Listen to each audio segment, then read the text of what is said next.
Hi guys, it's Ryan.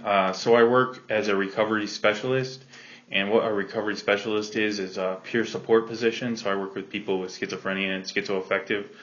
I do that third shift weekends, and back in October, I work in like a group home, but it's part of a larger company.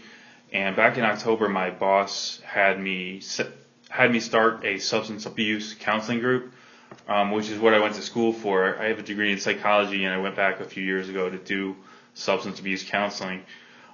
So I didn't learn anything in school about group counseling, so I've kind of relied on the past couple books I've read, and it's going smoother. I had to get a new supervisor who's a clinical supervisor, and that's going pretty well. Sometimes I get a little nervous when he sits in on my group, though, but that's normal because, in the beginning I didn't think I was doing a good job at all, and I've finally been able to turn around and do kind of a decent job. So it just keeps improving every week, and it gets easier and easier. I don't get as nervous. So anyway, today I want to talk about obsessive compulsive disorder, or OCD for short. They say, well, basically, before I say that, I should say, basically, obsessions are thoughts and compulsions are actions. Like, if you were leaving the house and you had the thought, like, probably should have checked my stove, maybe I left my stove on, that's an obsession. And then going back into the house to check on your stove is the compulsion. They say that schizophrenia and OCD go hand in hand. Supposedly, there are more cases of OCD within groups that have schizophrenia. I don't know how true that is. That's just something I heard. I think I heard it from one of my professors, but I have to check the facts on that one.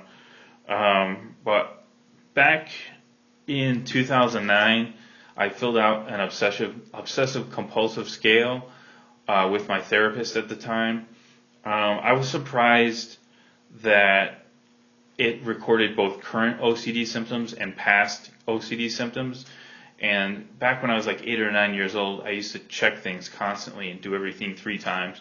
Check to see if the door locked. I check it 3 times, 1, 2, 3, or turn the door handle 3 times. That kind of went away on its own.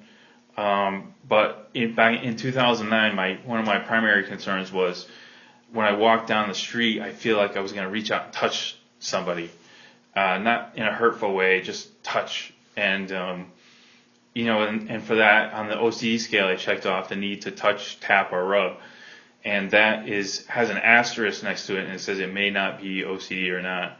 So anyway, I took the whole scale. The other concern I had was driving. Sometimes I used to drive down the road and I'd hold the wheel real steady because I thought that I was just going to impulsively turn the wheel around and do a 180 on the highway or roll over or move into oncoming traffic, and that still bothers me to this day. Not as much since I've gotten a job that's like a half hour away and I have to take the highway there, but every now and then it still really bothers me. What I did with anyway, let's see. My current therapist thinks I obsess about things. Like when I'm at work over the weekend, I have 2 supervisors. I have a clinical supervisor and a supervisor in the house I work in. And sometimes I think that I'll obsess about the thought that my house supervisor thinks I'm doing a lousy job with the group supervisor, and my therapist thinks that's an OCD obsession.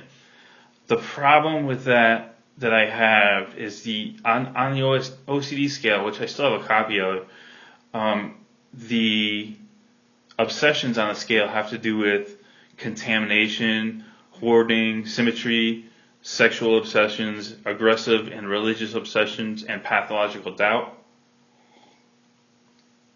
And I think that my thinking is more anxiety based.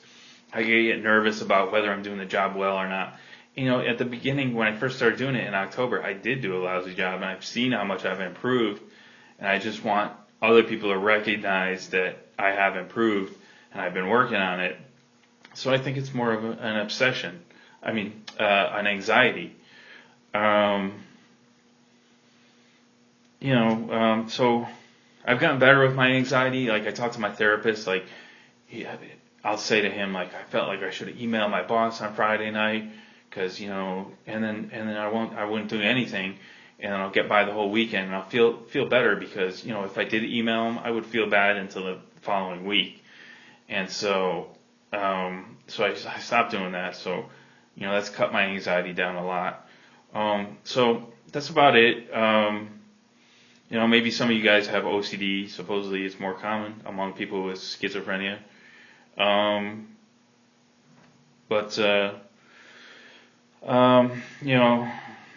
think the test I took back in 2009 said I had like a mild case of OCD, which is probably pretty accurate.